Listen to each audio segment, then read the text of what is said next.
Hi guys, how are you tonight? Have a seat.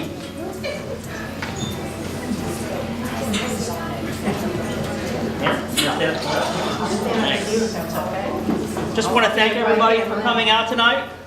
Myself and the board really appreciate everything from everybody here. We're going to give out these checks. We're going to give up the checks if you want to come up here and just kind of say a little bit about your association, what we do for you on a yearly basis. That'd be great. We're going to start with the Visiting Nurses Association.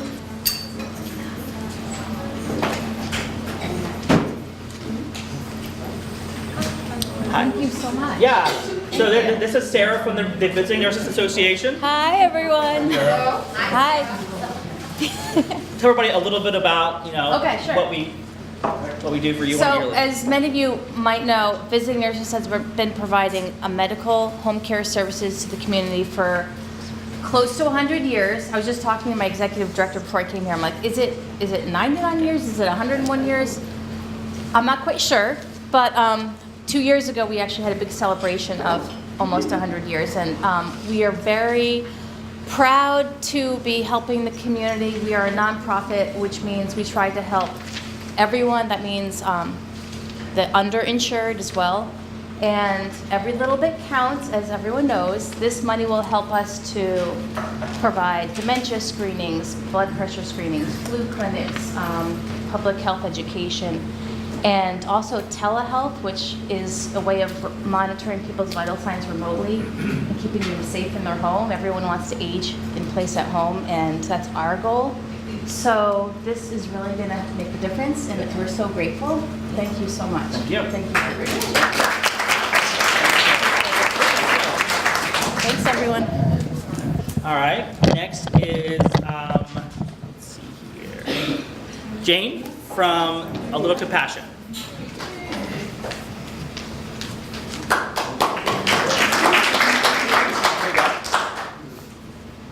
Well, this is our first year being that's it. involved in this. Yes, we're a brand new nonprofit called Little Compassion that we started. Actually, we incorporated in May of last year, so we're not even quite a year old. But our main mission is to provide supports and social opportunities and employment for young adults with autism and other developmental and intellectual disabilities. Our main program is to open a coffee shop. It's going to be called the Nest Coffee House. It's opening very soon in Deep River. We've got over 20 young adults that'll be working for us from Glastonbury to Ivoryton and Essex and Deep River and Chester and across the river. And we're really excited. We also have a gatherings program where we provide social opportunities of especially designed for the unique interests of a lot of these young adults who have quirky interests. And we had a lot of requests for more arts type programs and creative arts. So what we are going to be doing with this grant money is to create a puppetry program, which will provide these guys with an amazing creative opportunity to create puppets and for us to learn how to do that and be able to continue it after this initial period what the grant is going to provide. So thank Awesome. you. Yeah, thank you. Thank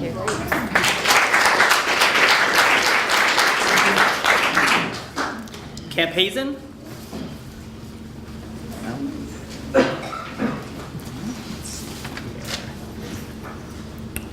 Abigail from the Community Music School. The Connecticut River Museum. Roger, right? Thank you. Thank you. Appreciate it very much. Yeah, you want to tell a little bit about? Thank you very much. This is terrific, and we very much appreciate it. Among other things, the Connecticut River Museum conducts education programs for 5,000 or 6,000 Connecticut students around the state, and this money here will be earmarked for those school districts which can't afford in a normal year a field trip to the museum. And we have a fund set aside to make sure that those kids can come and take advantage of our resource on the Connecticut River. Thank you very much. Thank you. Thank you very much. The Essex Boy Scout Troop 12.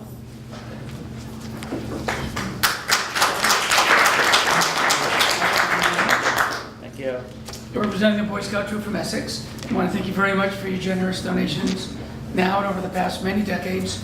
The money that we receive from you helps the kids that can't afford maybe to go to summer camp, camping trips, different Boy Scout programs, and very much appreciated by many kids in our town, and I really appreciate everything you do for us. Awesome. Tell you want to say anything?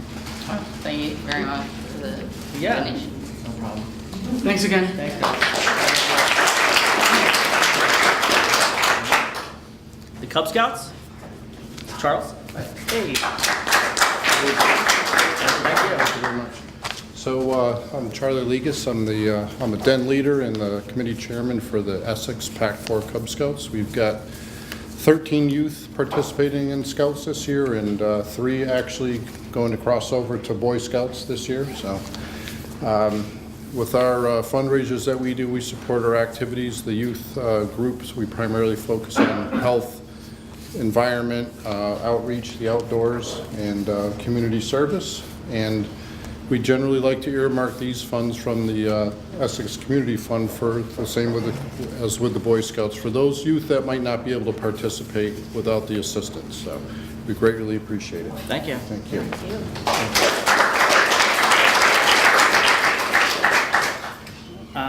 Suzanne from the Essex Elementary School.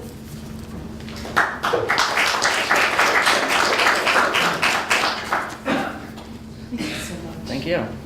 I'm the school nurse at Essex, and what we do, Marjorie, who's a counselor, myself, and our principal, is the socioeconomic climate has changed within the Essex area. So we have our share of students who are in the lower income bracket, and this is like the most wonderful thing because with this, we are able to give the kids at least 1 week of camp through Park and Rec, which is wonderful because for some of these children, it's the only thing that they really do during the summer. And I work diligently with the parents, and I'll call them, and everything's anonymous, and I, make sure that the child can go, and if they can't go, we do have some funds available. Some kids are able to go for a second week, and you have no idea what it means to these kids and families. It really does my heart good to see that. So I thank you very much for this. Yeah. Thank you. The Essex Housing Authority, Tammy? Thank you. Okay. I don't want to sound like a broken record. I usually say the same thing, but it does the same thing every year. It allows us to have a resident service coordinator, which actually helps the residents with all of their paperwork, whether it be for their recertification to stay in the housing they live in, whether it means to get food stamps, insurance, secondary insurance, whatever. It also provides a wonderful opportunity for social events for the people at Essex Court. Essex Court is 16 Main Street, Sunnybrook, low-income housing, and I mean, there's people from all ages to, because it's young and disabled, state certified, up to, I think my oldest is 90-something. Every Wednesday, I cook a lunch for them. I'm very proud to say I went to Big Y last week and spent $106 and got enough food to serve them 6 weeks of meals. So I go for the buy one, get 2 for free. Because they like me to write what we're having for lunch. That matters, who signs up and who doesn't. So this money just helps to have a resident service coordinator and to help pay for social events for them. One being a lunch every Wednesday, a hot lunch. And the second social event is always bingo. They love bingo, and they requested no tchotchkes. It has to be practical items. So I just go to Dollar Tree, and they're thrilled to death. Yeah. So thank you very much for this. Yeah. It's always put to great use. Yeah. Thanks. Okay, next is accepting for Fish, Frank, which is a board member with the Community Fund. There you go. Well, Fish is very appreciative of this money coming to the organization. I've been a volunteer with Fish since 2010, and We basically provide rides to medical appointments, covering an area from basically residents of Essex, Deep River, and Chester. And we will provide a ride to in an area basically covering from New London to Guilford and north to Middletown. And there are no requirements. All the person has to do is to call their answering service. I think it's the day before. I have to say I'm not involved in those details, but they call it day before.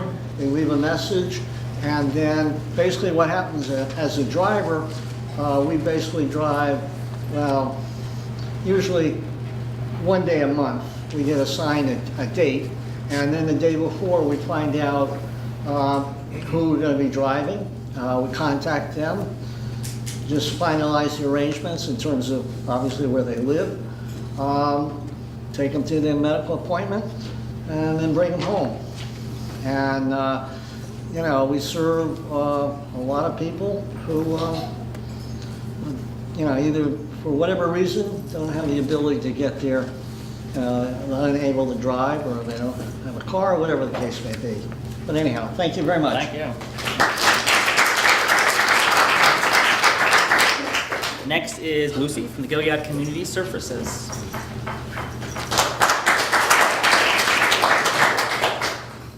There you go. Thank you very much. Thank you.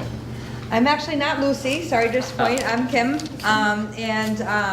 Gilead's been around for 51 years, and I've been proud to say that I've been with Gilead for 20 years of those. And this funding will help people that might not necessarily have seek out help when they're struggling with different illnesses that are going on as far as mental health because of the stigma. So this allows people to come into our outpatient clinic that otherwise wouldn't have, and ultimately, save lives and know that they're okay and that there's hope in the future. So thank you very much. Thank you. All right, Jackie and or Donna from the Iverton Library Association. You've got Elizabeth. Oh, sorry, you're right. Elizabeth from the, yeah, there you go. Library. Yes. I've been at the library for not 20, maybe 18 years, and we're actually seeing this interesting thing cycle coming around. When I was first starting there, I was the children's librarian. I was there for 10 years as the children's librarian. I've been director for 17 or so. And we see, it's a reflection of what's happening in our neighborhoods. We see this ebb and flow of the children coming in. That my children were very young when I first started there, and now they're in their 20s. And I'm one of those people that keeps the elementary school small, that they've moved out, but I still have my house. I haven't sold it to a family with young children yet. And so we see that this happens in general. And when I first started there, it was like it just sort of bloomed, the number of small children that we had, and then they went to the juvenile, they went from the picture books to the juvenile fiction to upstairs to the young adult novels, and then boom, they're out. And we're just now seeing this is blooming again in the preschool age. And so this money is earmarked. I've said this before about the Iverton Library, that we're really patron driven. We're small, we have limited shelf space, we have limited budget, we can't just sort of get everything for anybody. We have to get what the people want. And so things, just as the patronage flows, so does what we spend our money in. And now we're noticing so many more children, and parents are asking for certain things, children seem interested in certain things. So this money is going to be earmarked for specific programs that we're finding children are very interested in. Preschoolers really love music programs. Well, I can go down there and sing Little Red Caboose a few times, but no, we need to bring in somebody who really knows what they're doing, and they play guitar. And then the older kids are getting into coding, especially a lot of the girls. Isn't that great? And so we're picking up some things to do that, and we're trying to figure out how to do programs for that, but we need a little cash for that. So I thank you for that very much, and thank you all.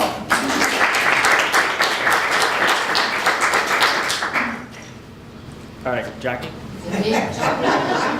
I mean, I And go Donna. by any, you just call. Here you go. Thank you. Hey, I'm here from the Everton Playhouse, and I want to say thank you to the Community Foundation. We've had a long and wonderful relationship, and this money actually helps us with our community partnerships. We do quite a lot of different partnerships. We do free tickets for cancer patients and their families through a program called Little Wonders, and we also do educational programs for schools. When I started at the Playhouse 30-some years ago, schools would buy tickets and have buses and come see shows, but apparently schools don't have any money anymore, so we have to give them free tickets, and we actually have to pay for the buses to get them to come see a show. Thanks to Krista May over here and our amazing staff at the Playhouse, we've managed to hustle enough to get, we have 10 schools coming to Guess Who's Coming to Dinner, which is phenomenal. But this will help pay for the tickets for the students, and we're very grateful to them for that. Thank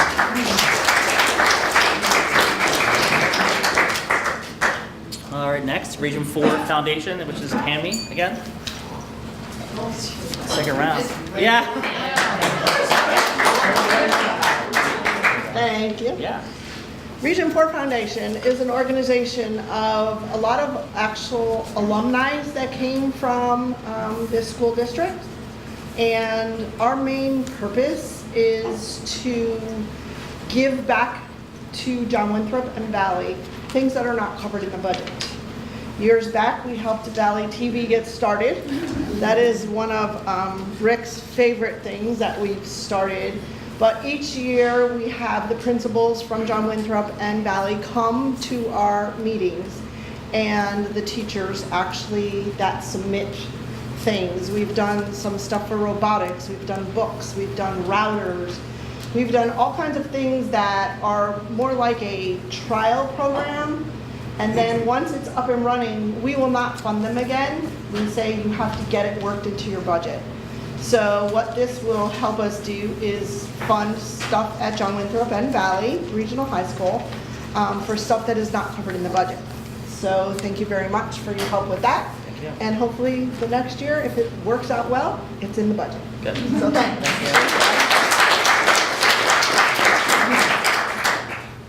Shoreline Soup Kitchen. Victoria from Teen Zone.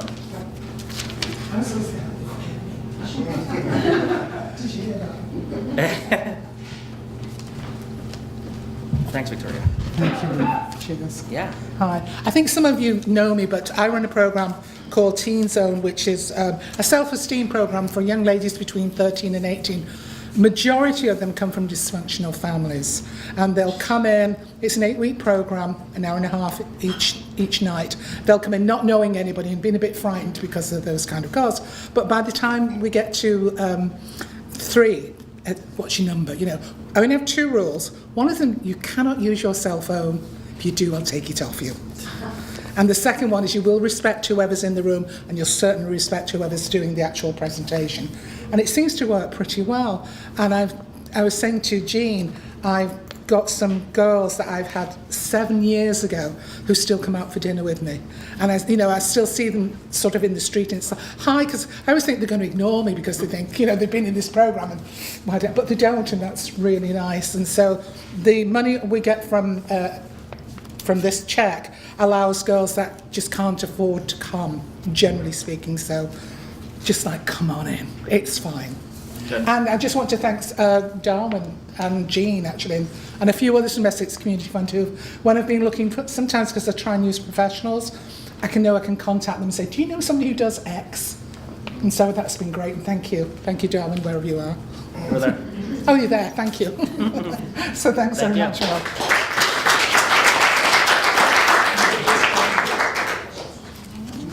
Allison from Tri-Town Youth.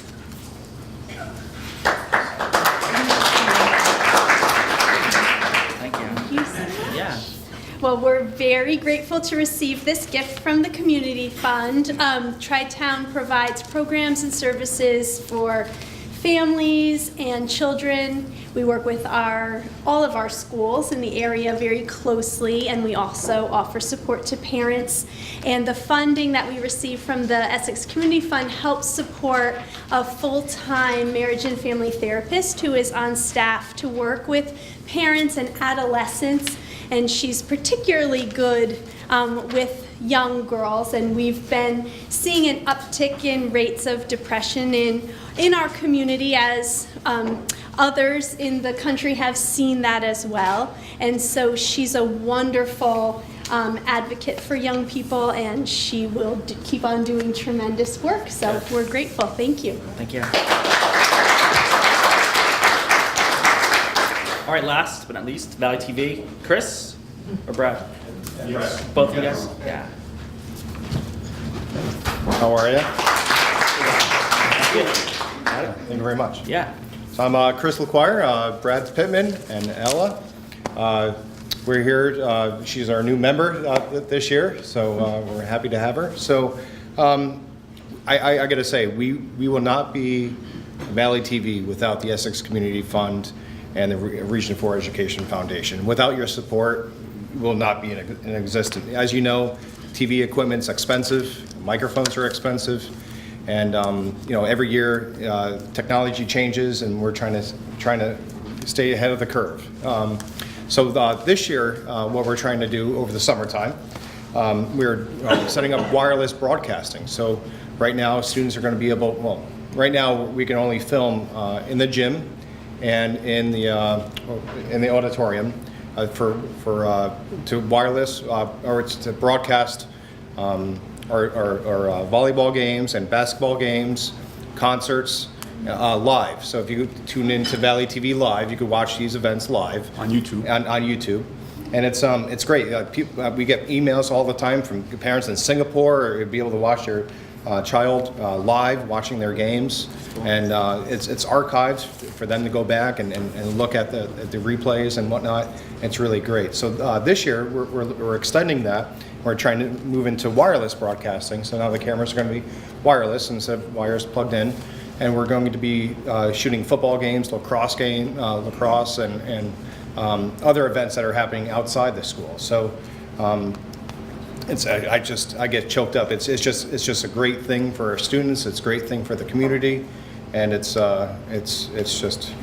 just great all around. I don't know if you want to say anything. Yeah, we're delighted and grateful to everyone for the support. He hit just about everything, but we're also excited this year. We've managed to get this to grow in personnel as well as technology. We've got a new program underway where kids are going to be able to take independent studies in broadcast television production with us. They're going to get credit for it. It's going to serve as a class. So that means not only can we go to more places around campus, as Chris mentioned, but we can also get to more events. So we should have a larger presence going forward on our YouTube channel, be able to get out to something, hopefully at least one good quality broadcast per week. And we can't wait to put the new technology to use. We'll still be using the old stuff in the gym where it's all wired up, and that's largely thanks to the Region 4 Education Foundation that we got that going. But the next step is right upon us, so we're very excited. And right now we just hit our 400th video on YouTube, so it's great. So yeah, Valley TV Live. Valley TV Live. Yeah. Thank you. All right, well, I definitely wanted to thank everybody for coming out again. And I wanted to introduce the board as well, if that's okay with everybody. I'm Rob. My name's Rob. I'm the new president here at the Community Fund. We have my colleague Melissa. She's the new treasurer. Darwin, obviously everybody knows Darwin. He's on the board as well. Frank is a new board member as well. Pam, Ann, Adrian, and Pam. Jean. All right, that's it. You guys have anything else to say? You're good? Thank you guys.